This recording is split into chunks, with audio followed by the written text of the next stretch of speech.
22812 Wally World, Raleigh, California.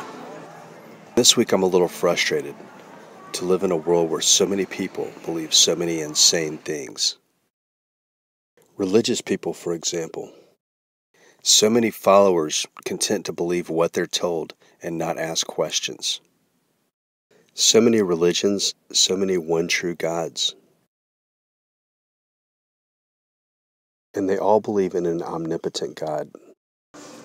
But if their gods can do anything, why can't they clear up the confusion as to their identity? This week I had a debate with some religious friends who defended their invisible God's right to kill kids with bears for the crime of making fun of a bald guy.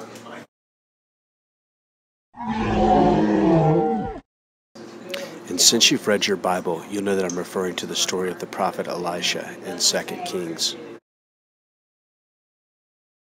And since you read the Old Testament, you'll know that your invisible God approves of murder, slavery, genocide, infanticide, gendercide, speciescide, and child rape.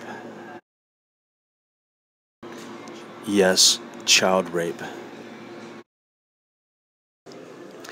And religious people try to helpfully explain to you the answers they think you've never heard, the answers they've been given but have never questioned.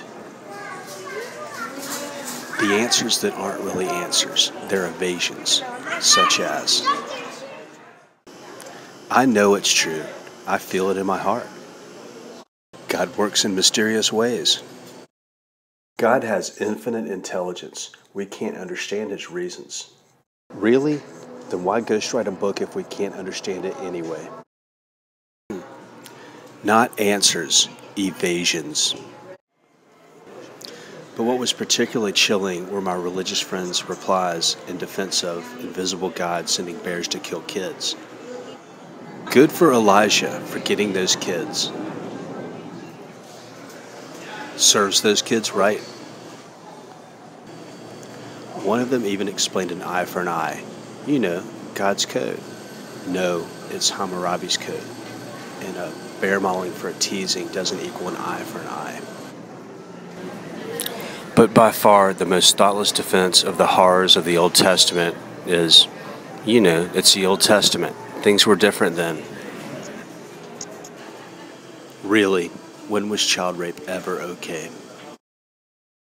So, if you stand for an invisible God who sends agents to murder people on His behalf, well, you're not alone.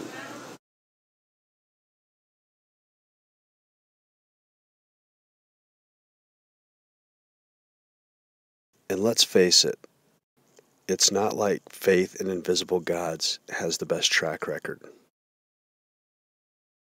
But when you don't see anything wrong with invisible gods sending bears to maul children for making fun of bald people, well, that's the kind of thinking that flies airplanes into buildings. And please understand, I'm not mad at your invisible gods, any more than I'm mad at unicorns or magic elves. So don't teach your kids to worship invisible gods. Don't saddle them with hate and fear. Will you teach them to believe, or will you teach them to think? Your holy books were written by men.